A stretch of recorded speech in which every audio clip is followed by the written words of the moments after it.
দেখেন প্রশ্ন হচ্ছে 3x + 5y এর বর্গ নির্ণয় করো। এখানে আমরা সূত্রের সাহায্যে বর্গ নির্ণয় করব। 3x কে a এবং 5y কে b ধরে a + b হোল স্কয়ার সূত্র প্রয়োগ করে এটাকে বর্গ নির্ণয় করব, ঠিক আছে। 3x + 5y whole square, 3x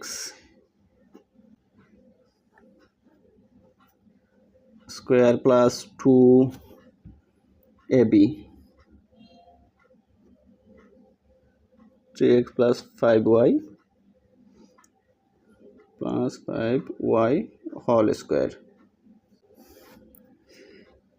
is equal to, এখানে দেখেন 3 কে বর্গ করলে হচ্ছে 9, x কে বর্গ করলে x square plus 3 × 6 5 × 6 30, 30xy plus 5 এর বর্গ হচ্ছে 25 আর y এর বর্গ হচ্ছে y স্কয়ার।